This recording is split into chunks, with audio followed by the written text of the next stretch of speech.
Good evening. Everyone seems to be drooling over the projected $1.7 trillion SpaceX IPO from the Financial Times to PitchBook. PitchBook? Virgin Galactic wants to fill the vacuum left by Blue's exit from the suborbital tourism arena. NASA needs to get their economists back. Toot sweet, so says economists. A Senate committee cleared the new NASA authorization bill, and they're calling for a moon base. Interesting. Spanish launch startup PLD raises $209 million to scale production. Vast raised another $500 million. They just announced that today. An outfit called Mutable Tactics, which I thought was interesting, raised $2.1 million for AI drone coordination initiatives in areas where satellites are just blanked out. The return of the space SPAC. It's official. Will it mean anything? Russia says their broken pad at Baikonur has been repaired. I'll believe it when I see a launch. Blue Origin paid $11.5 million for a site near Cocoa Beach, formerly used by SpaceX. And I'm going to end it with a visual capitalist showing the entire global economy by purchasing power parity. All that, and our guest, Dan Faber. From the news desk, the Center for Space Commerce and Finance, my name is Thomas Andrew Olson, and this is The Unknown Quantity.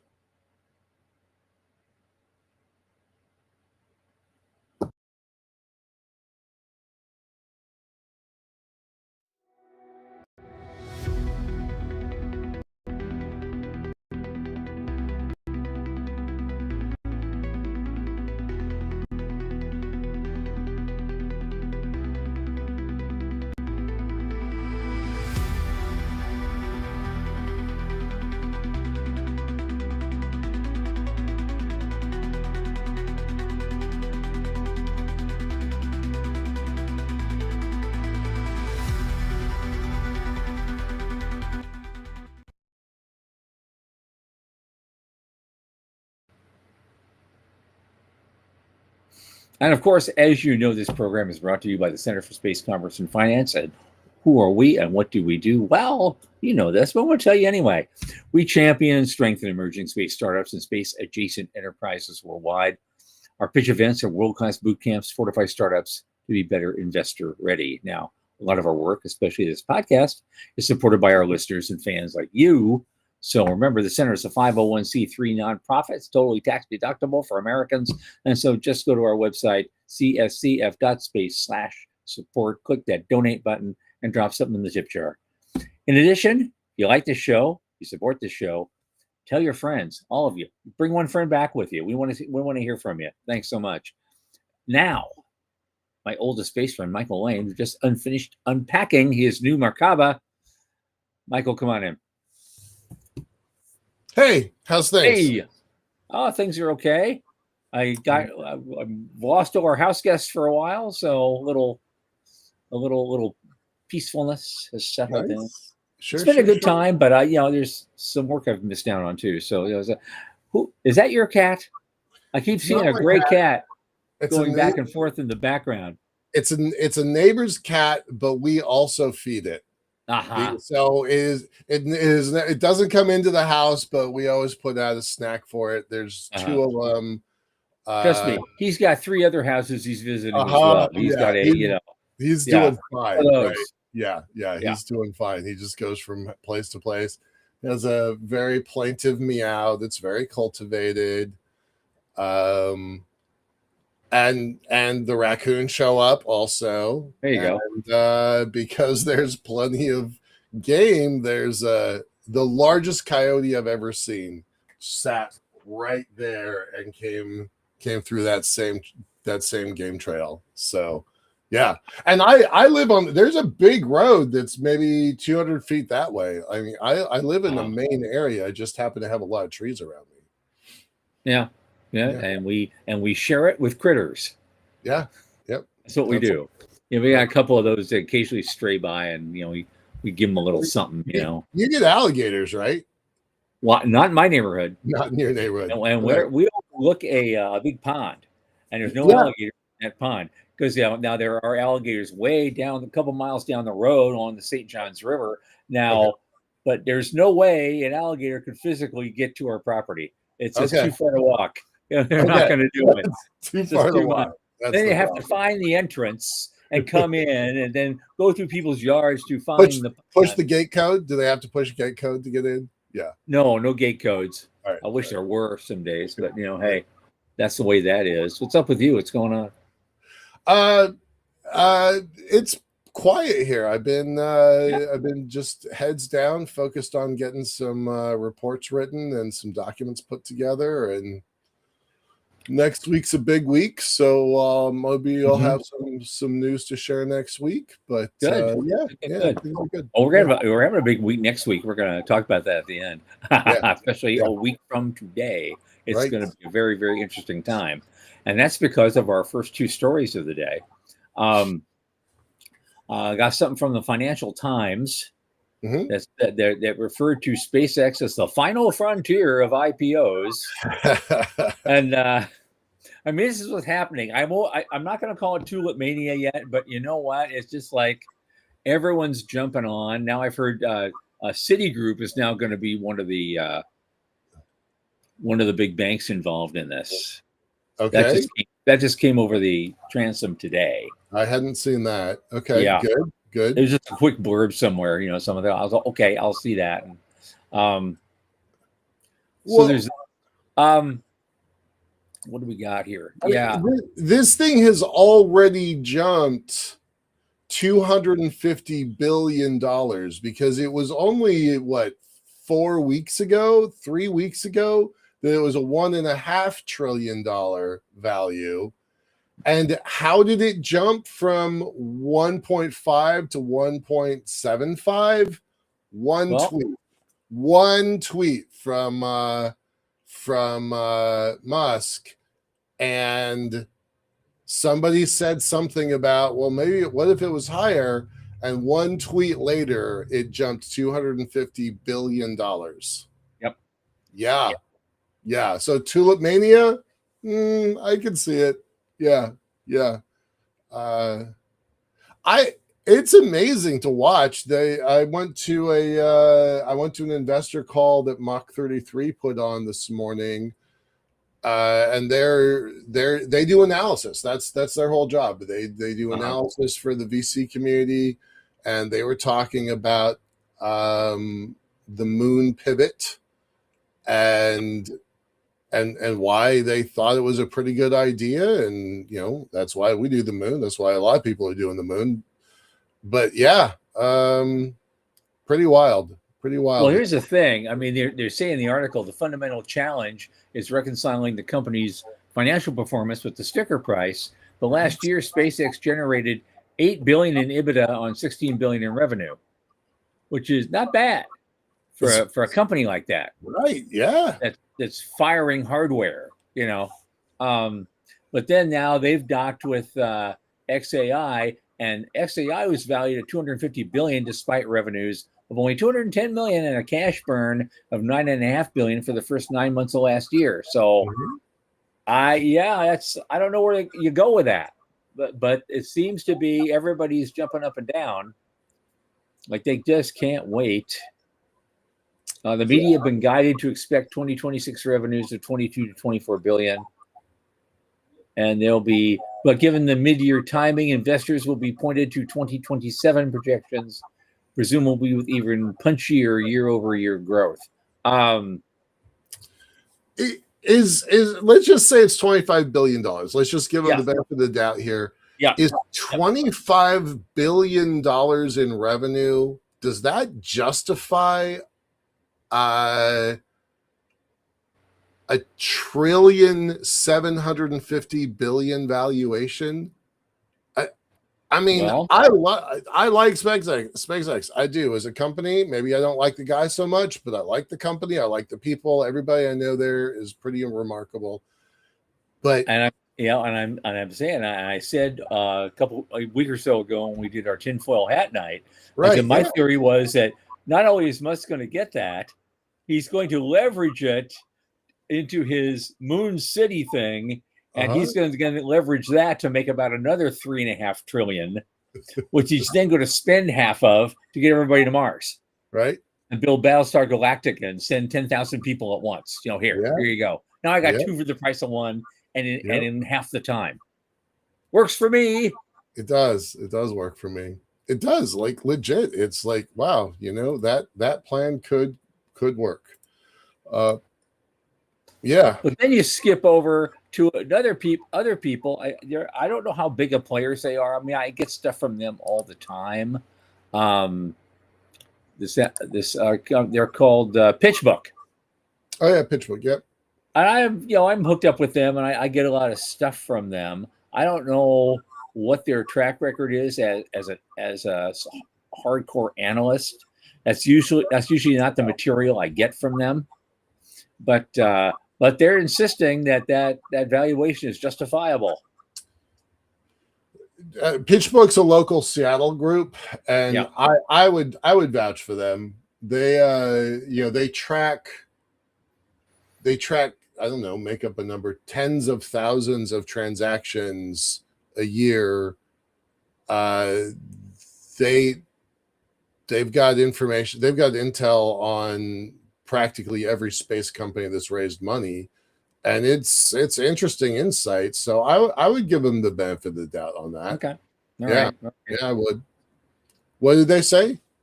They said it was worthwhile? They didn't say a whole lot. They just said it was justifiable. It's a Bloomberg article, so you only get half of it. The rest of it's blanked out unless you go through their paywall. But Right. it's just this was a quick little blurb. I just thought, PitchBook, really? Okay.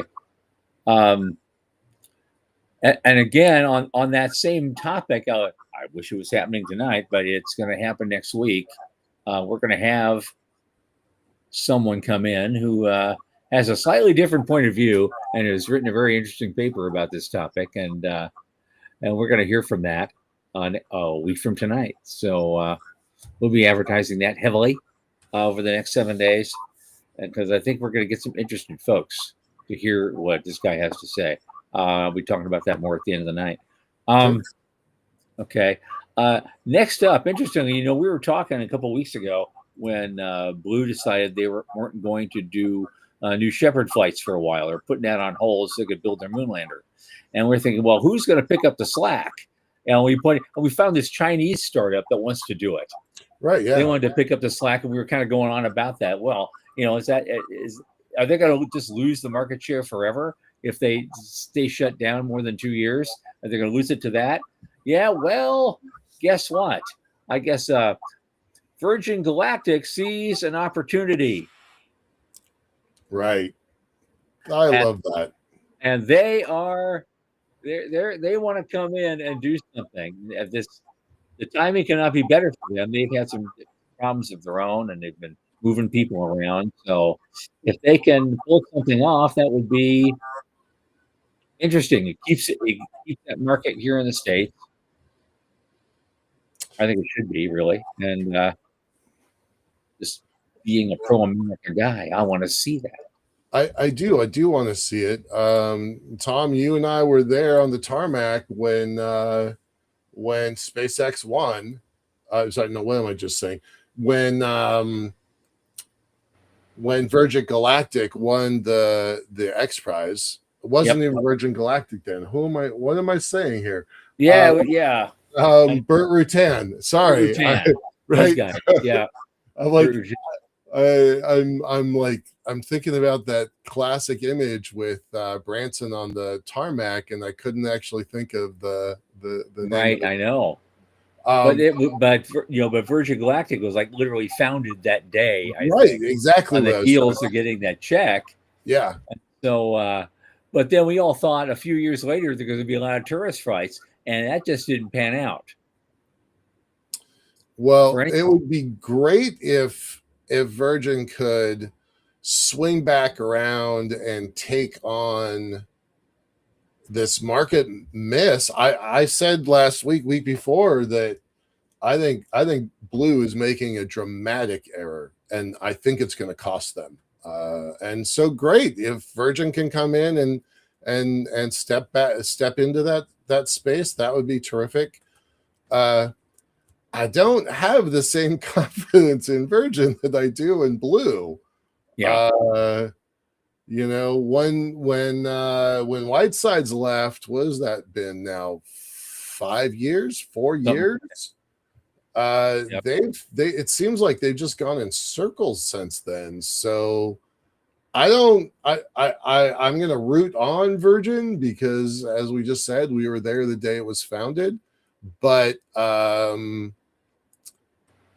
I don't have confidence in them as a company to execute on this plan. And here's Blue giving up, a known customer base and a reliable. I mean, yeah, it's expensive. They're probably not making money at it yet, but that tech is vital.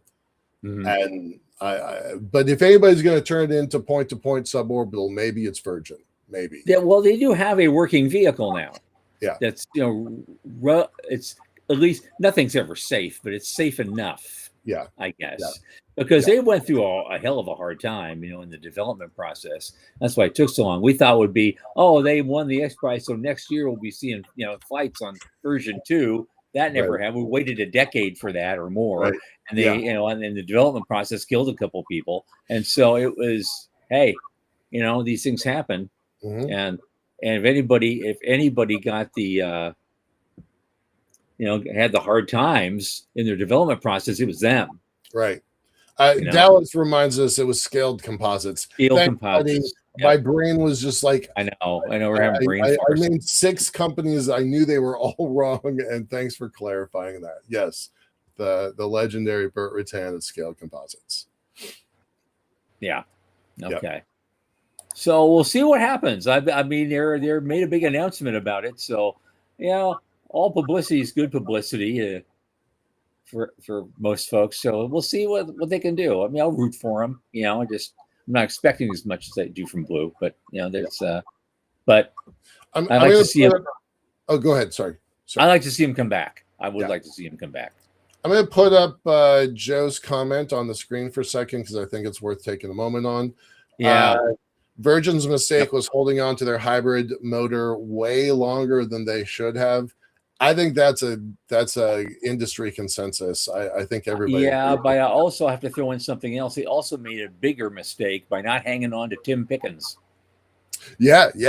Tim Pickens was the guy that actually got that thing to fly in the first place. And and after the X Prize, they should have kept him. Yeah. That was that was a loss. But you kind of glossed over something that a lot of people don't know that Virgin killed 3 people in their devs so far, and it's, as far as I know, the only deaths in the industry in recent memory. Right? Yeah. So, as spectacular as SpaceX's unscheduled disassembly, yeah. I don't think they've killed anybody, right? No people were on those things. Right. So the only folks I can think of that have killed people in this industry have been. I think only one guy died in that crash, and the pilot. Only one died in the crash, but there were 2 others that died on the ground in an exploding fuel tank. Yeah. Let's make that clear. Yeah. Those guys weren't in flight. Yeah. They were just doing the groundwork that you have to do to make a rocket go. Yeah. So, I mean, that happened under Whiteside's watch. So I have a lot of confidence in him to have changed the culture there. But, I do have a little skepticism for Virgin, even though I want to root for them. Does that make sense? Yeah. Oh God, what do we got? We may have to go on and on and on.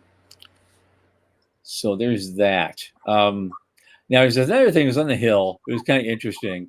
And talking about NASA and their commercial space industry, and a bunch of economists are saying NASA fired all the economists, and now they need them back, and they need them back right now. Right.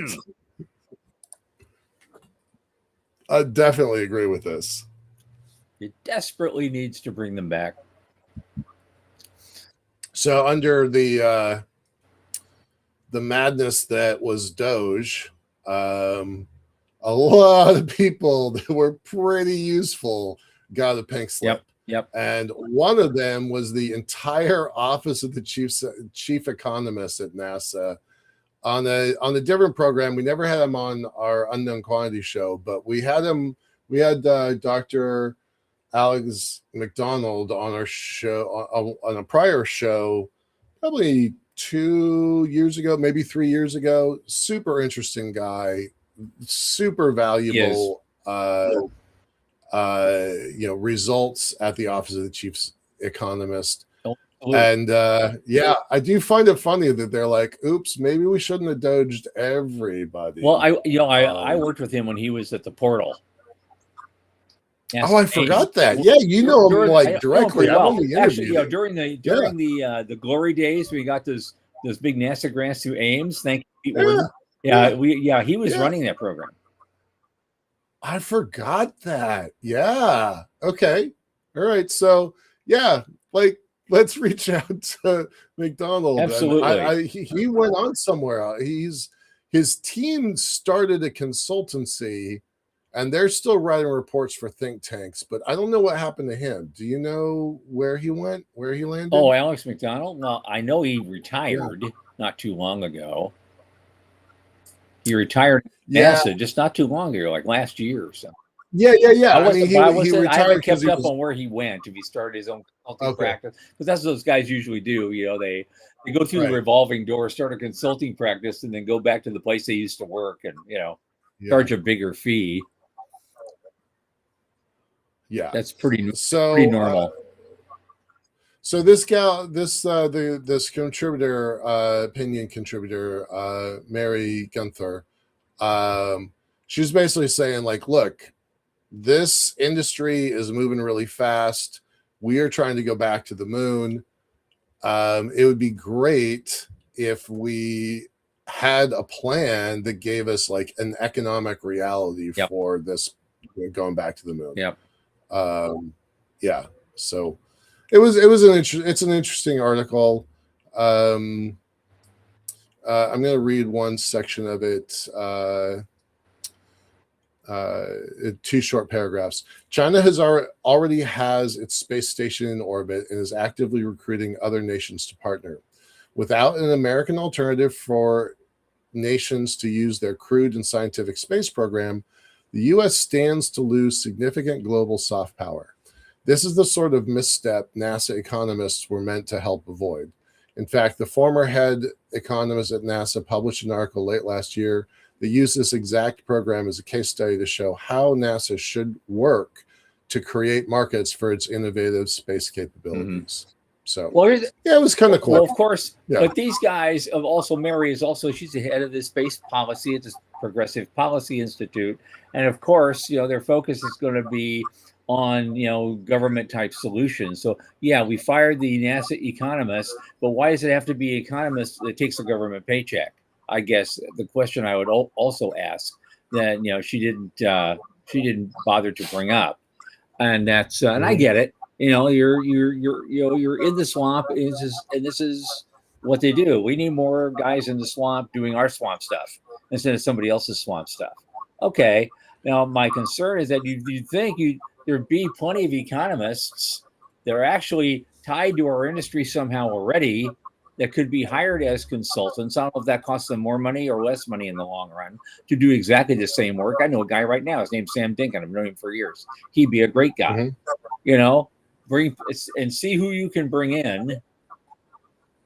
Maybe some as a contract. Yeah, as a contractor. And maybe that would be a better way to do it and save a few bucks, but you still get bang for the buck.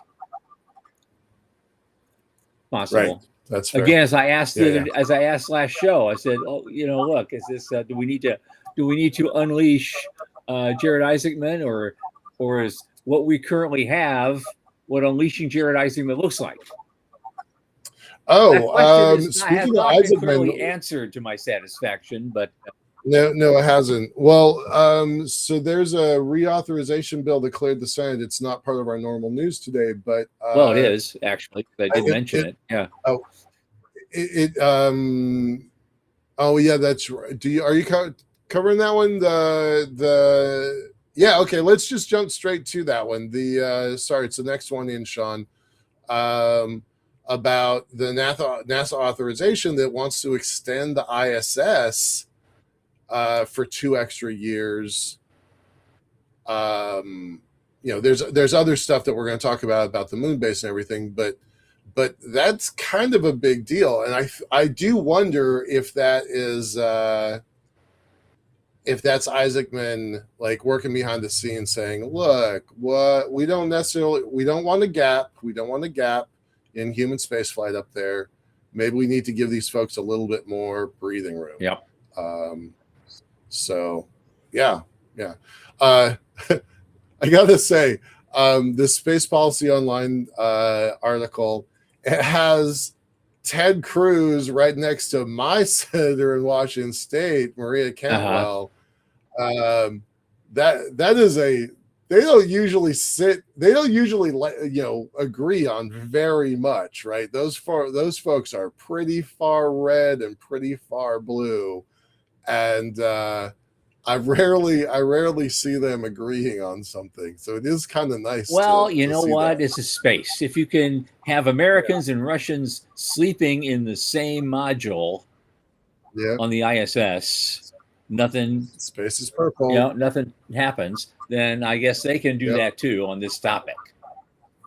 Good. Yeah. Space is purple. Yeah. Do you want to talk about the Reauthorization Act? Anything else you want to bring up? On this, a little bit more money. It's a little bit more money. Again, it goes into these details of the exploration upper stage for Block 1B and a taller, stronger mobile launcher to support the larger vehicle. But the bill doesn't require NASA to proceed with either one. So, and after decades of space enthusiasts aspiring to establish a permanent moon base, the bill directs NASA to do that as soon as practicable, whatever that means. Whatever that means. And the author put it in quotation marks because so they're calling, but it's basically it's ISS on the moon now.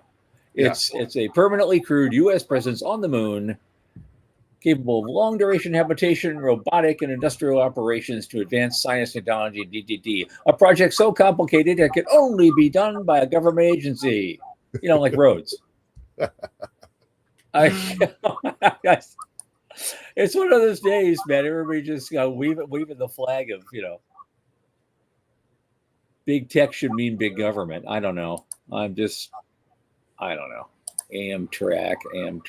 Yeah, Amtrak. Yeah, that's another example of government interest in transportation systems that goes on and on and long after those transportation systems have been kind of marginalized or outdated. Well, and they've been doing that since the Erie Canal. What it brings to mind is I can't do Rick Tomlinson's accents justice, but the way he breaks down the space sector into Saganites, let's do science for the space for the sake of science, or the O'Neillians, which is the camp we tend to be in, which is like, let's go out there and build and a lot of Heinlein influence to that. And then there's the von Braunians, look what your great government can do for you, look but don't touch, right? Or I guess Sagan is look but don't touch, and von Braunians are let's get out there, let's have your government lead us out. Yeah. Right. If we have our bold heroes going on to Mars, all 2,000 of them. There you go. And we get to sit and applaud, and no one else gets to go. Yeah. I want to do a shout out to some of our audience here. Wes, hey, Morty, hi. Thanks for showing up, Joe. Appreciate it always. Dr. Plata, you're totally right. If anyone dies on a blue suborbital, then the relatively little profit that they are making won't have been worth it. I agree, but I don't think that's why they were doing it. I think they were. I think they're missing an opportunity there. Alice Beanhoff is spot on in saying, the government can't afford it. It must be commercial. Yeah. Well, if we were going commercial, we probably get a lot farther, a lot faster, but no one can do these things. Yeah. They'll have to take And root. Dallas is also reminding us that the SBIR reauthorization bill is also at the Senate. So hopefully some good news in the next couple of days that have direct impact to us. Yep. Absolutely. Okay. What's the next thing? Oh yeah. Here we go. A Spanish launch startup I never heard of. Well, wait, because it's the same we never heard of from last week. This is PLD maybe a month ago. $209 million. Yeah. We keep seeing these organizations we never heard of, but this one we actually talked about them in the news just a couple of weeks ago. But we don't know this industry. We don't know what's happening in Europe very well. This goes right to the thing that we keep talking about is sovereignty, right? Nations want to build their own capacity. I am beginning to think that all of these national programs is going to wind up where we thought it was going to be 5 or 8 years ago when there were 150 tracked space companies, launch companies, and most of them have fallen to the edges. I do wonder if the nation of Spain can support a rocket launch industry. That seems pretty ambitious, but I'm going to keep my fingers crossed. Right. It's not clear from any of these articles whether, who their customers are going to be. Right. I mean, it's great that you got 209 million. Okay. Now what? What are you launching and for whom and who's going to pay you? That's never clear with these guys. But then there were 5 other companies or 4 other companies, including PLD and this competition they were having in Europe. And so far, PLD seems to be the only one that's getting some traction. There's a German company. Remember, they failed. Their first rocket failed 30 seconds off the pad.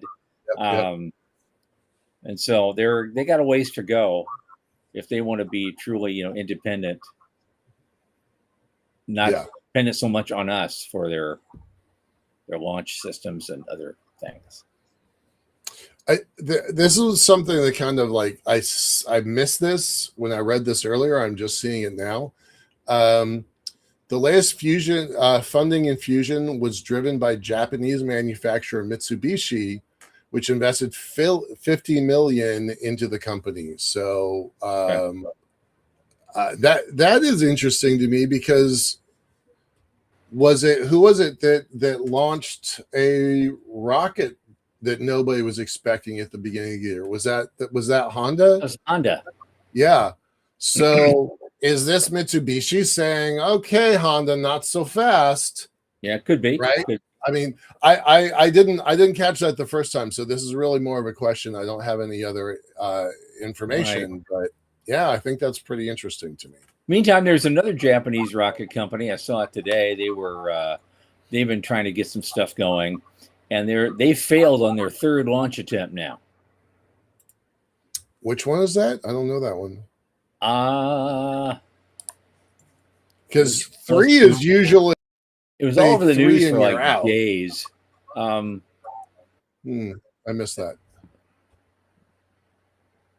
No, it wasn't JAXA. It wasn't. Who are these guys? Oh, give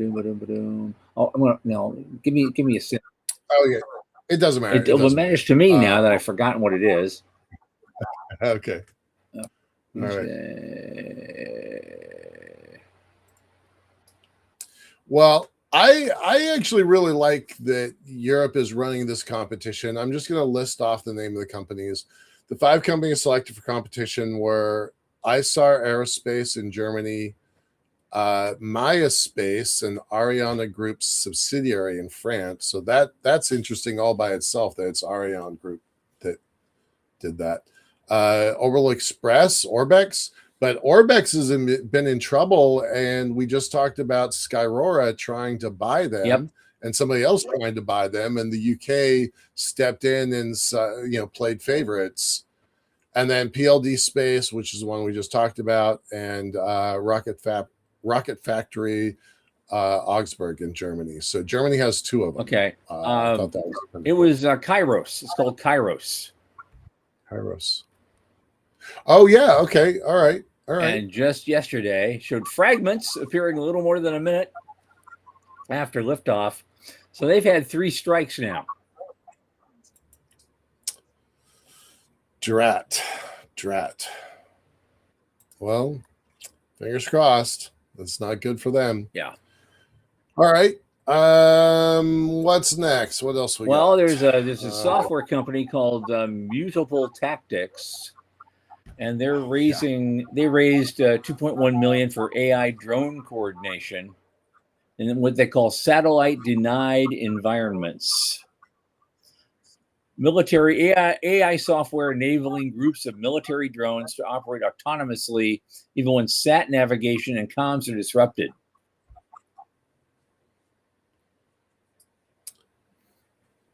So I just thought that interesting.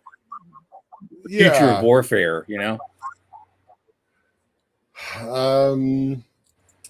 The Ukrainian Zelensky offered to send a bunch of drones.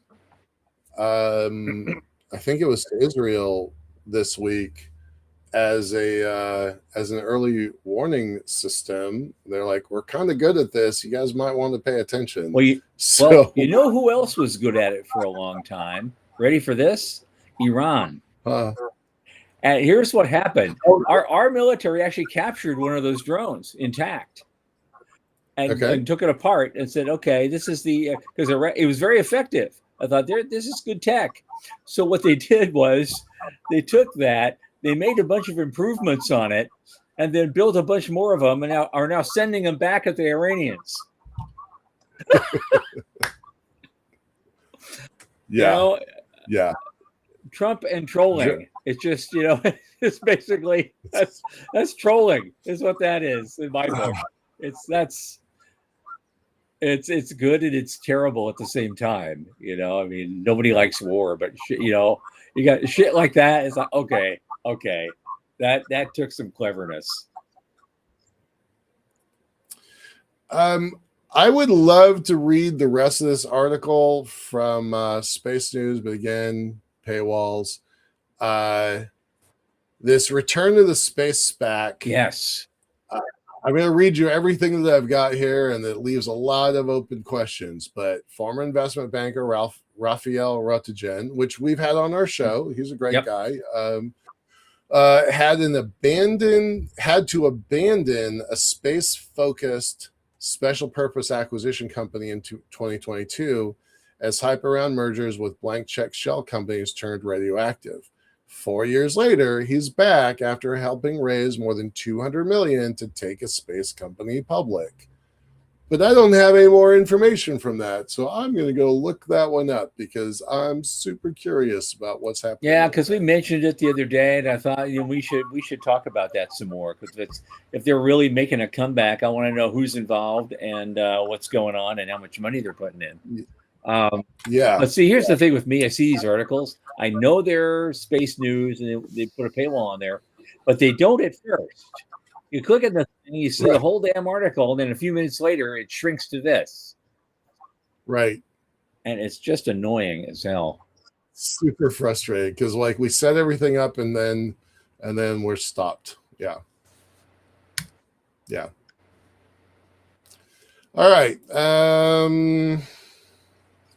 Not sure if I have anything else on that topic, but Raphael's great. He's an ISUer, like him a lot.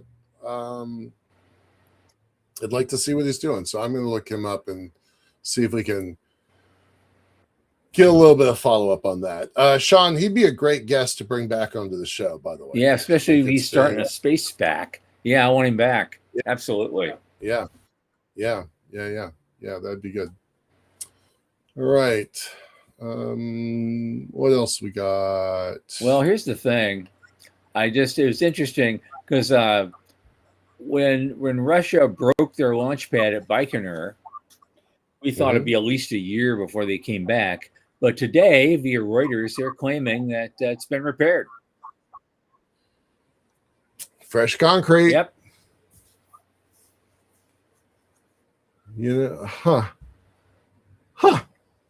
Yeah, I'm surprised by that. I mean, your comment at the beginning of the show is I'll believe it when I see the next launch, but yeah, November. It got damaged in November, so that's not that long. Yeah, well, actually, it's in 2 weeks. The state news agency cited Roscosmos. No, I'm saying like the repair didn't take all Right, that right, long. right. Sorry. It's November last year, and now March 22nd, they're already planning a launch. So That's great. we won't have long to wait.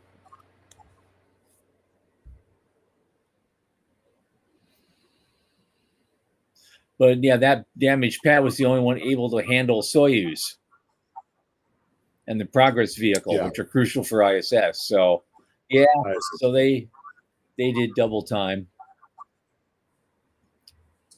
Good on them. Not loving what's happening in Russia these days, but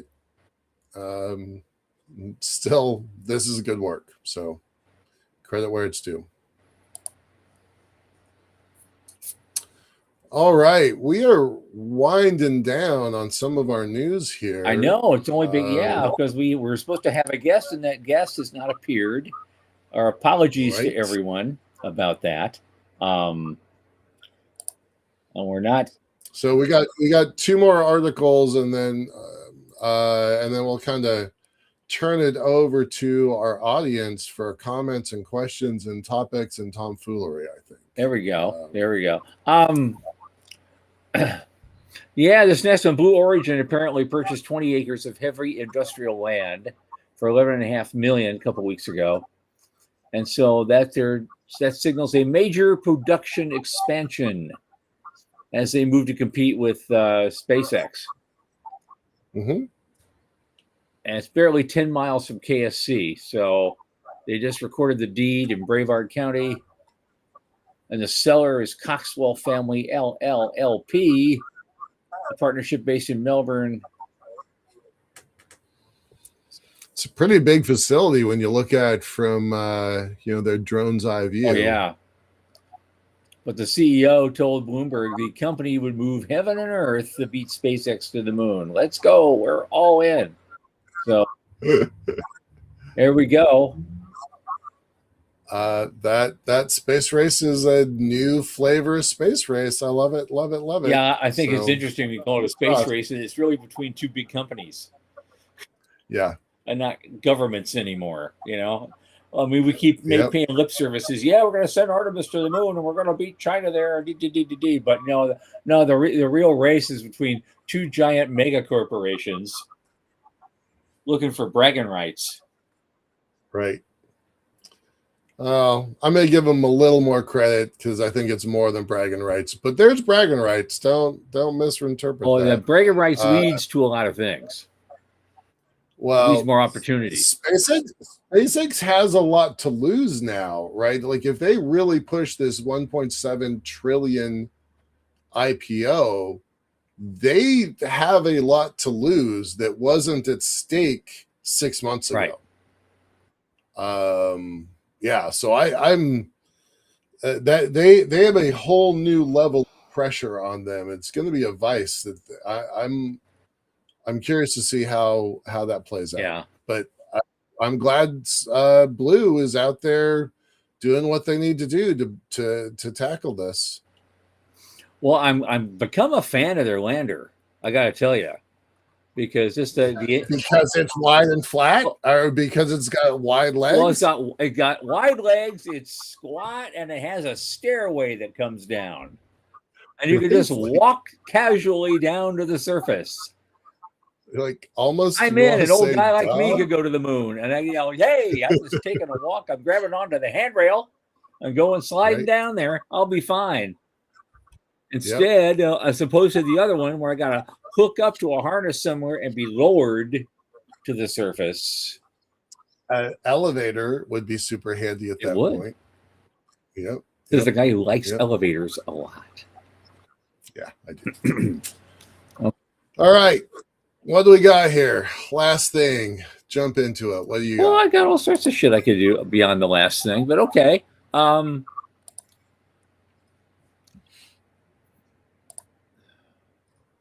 Oh, yeah, our visual capitalist thing. Yeah. Yeah. That's a view of what just to show everybody what the entire global economy looks like by purchasing power.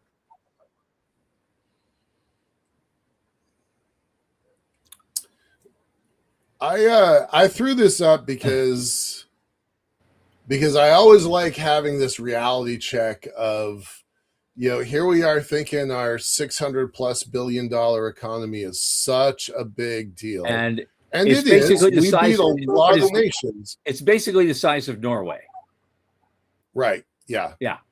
Yep, exactly. Right. Like, Norway's cool. Norway's good for Norway. Not just anything wrong with Norway, but that's the size of our whole industry right now is Norway. Right. Which is significant in and of itself when you think about it.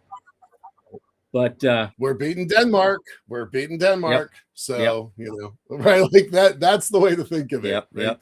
And if we can triple that and get up to 1.8 trillion or so, we'll be up there with Thailand. Right.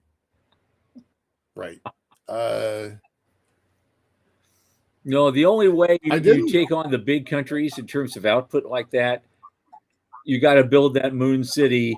You got to do a settlement on Mars. You've got to, get into the drug trade, as Sean says. You gotta start mining those asteroids, and then you build up that capability. But it's gonna be, we got a ways to go yet. We do. The good news is we'll see that trillion in a few years. We will. Yeah, no, we will. It's growing really fast. Will I live to see 2 trillion? I don't know. Well, give yourself some credit, right? So that Mach 33 event that I was on this morning,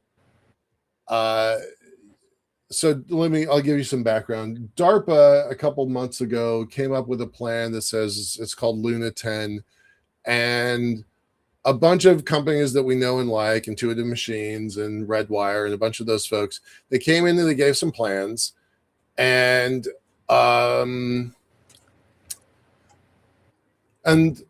mapped out like what does 2025 look like, sorry, 2030, because it came out in 2025. Was 2030, 35, 40 look like?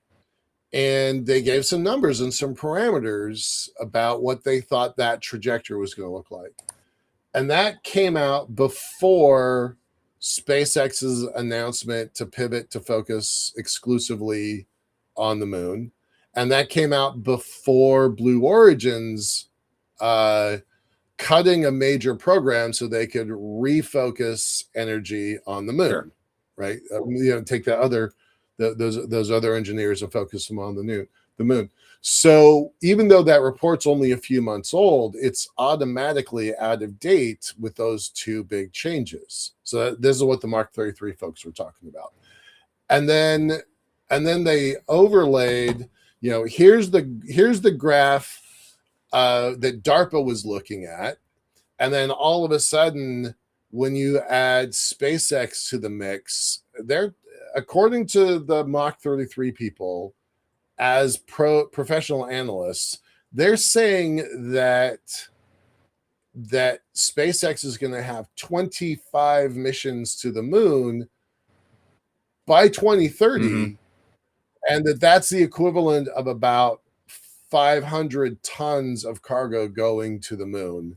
And that's 250, in their words, 250 SUVs to the moon in just the next 5 years with that one company alone. So if that's true, it amplifies all of the other signals that were already moon bound and makes it more attractive, makes it easier to get to. SpaceX will bring their own cargo and equipment, but they'll be ferrying other people's cargo and equipment. It's interesting. Between SpaceX and Blue, they've basically rewritten the path to the moon in just the last 6 weeks or so. So, yep. Yeah. We'll see how cool. that goes. Yeah. Well, that's it for that. However, I always have spares. Just in case. All right. So here's something. Here's something, and we could do that too. We got a couple of minutes, but I want to throw this one thing because I've been sitting on it for a while, wondering where I could use it for anything. And Okay. so I'm going to post that link in the private chat right now for you guys. It's a Wired story that says this is the worst thing that could happen to the International Space Station, and it's one of those things, and it's just being wounded. It's a thing where, because debris pelts the ISS all the time, because we always talk about we're gonna deorbit this thing in 2030, and but there's there's a good way to throw out the ISS, but then there's a really bad way. And that's actually a really big an actual breach from a major impact. And there's because if you have a 20 centimeter wide hole, you have less than a minute to respond. And that's pretty bad.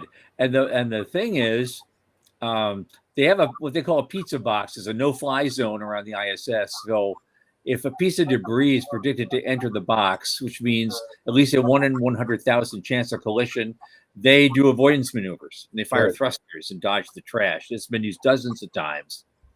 But the system only tracks about 45,000 larger pieces. I think I have an app on my phone that does that too. So, I mean, there you go, right? They have Faber key buffers that envelop some of the systems. And there's a bumper called the Whipple Shield, helps blunt impact. But a wounded ISS would be very rotten luck. And so they put the odds of the risk of debris causing a depressurization event in any 6-month period was between 1 in 36 and 1 in 170. Okay. Those aren't great odds. Right. Yep. And so you got two choices. You got to plug the leak in less than a minute or close the hatch to the leaking section. Hopefully there's nobody on the other side, because that's a movie script, right? Yep. Yeah, that is. That is. Right, because once pressure falls to around 490 millimeters of mercury, critical system risk breaking down. They could suffer hypoxia, oxygen deprivation. They could become delirious. And then it's a heart-wrenching call, but if nothing can be done, they need to go to their crew vehicles and get out of there. And it's all, of course, there are other things that could happen. A fire, we've been there. A toxic ammonia leak. That's a lot of their coolant has ammonia in it. So, yeah, that would be a big thing. There's no one single plan to abandon ship, because everything depends on, everything, as they say. But something can happen, because a giant piece of space trash will now be headed toward Earth, albeit very slowly, and with the oversight of the world's top space engineers and scientists. But now it's not, now it's not being crewed. It's just floating around. So. Yeah, my timing's a little off with this analogy, so just kind of bear with me. But I have a 1974 Porsche. I love this car. It's my favorite car ever. But my 2015 Prius is a way better machine, a way better engineered machine.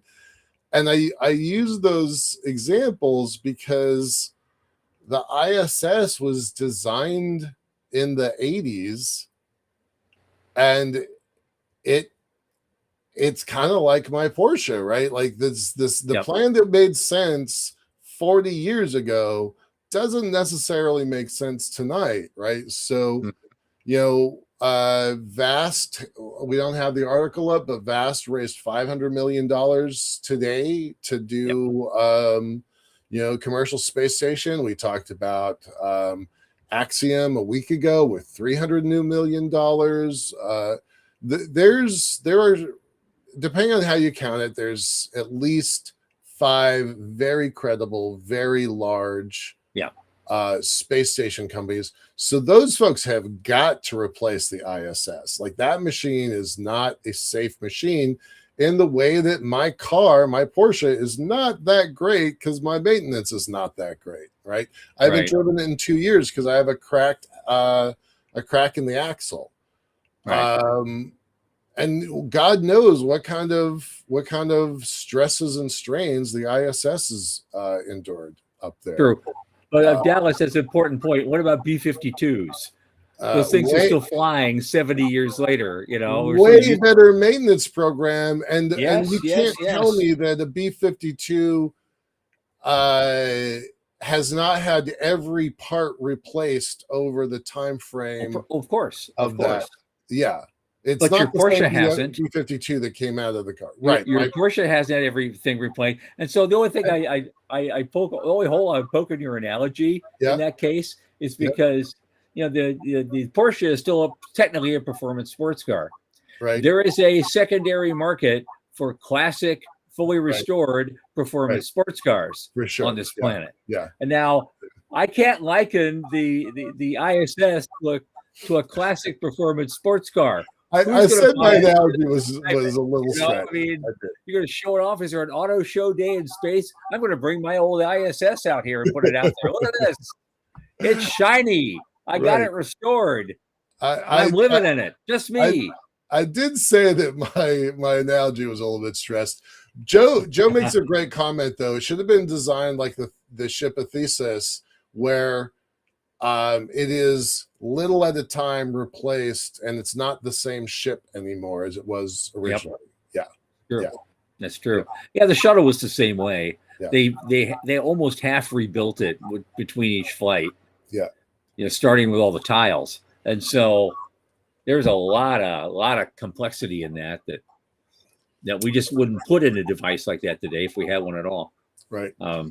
Sean wants us to do 5 years and 25-year prediction for you. So you go first. Okay. 5 years. 5 years. We've got some private commercial space stations. They'll find a way to extend ISS life another 2 or 3 years, just because there's going to be some factor that's going to keep it up there, because maybe the commercial things aren't having the replacement rate of humans up there as fast as the industry claims that they can do, and maybe they're not quite there yet, but they're getting there. They're out there. I think Artemis will land on the moon at least once. I don't know about twice. We will get there. Whether it'll matter or not is really up to us. Yeah, because we have to turn this thing around, because the commercial doesn't take over this thing and take it over very, very quickly. My 25-year prediction is useless, which is an actual settlement on the moon and a lot of commercial stuff.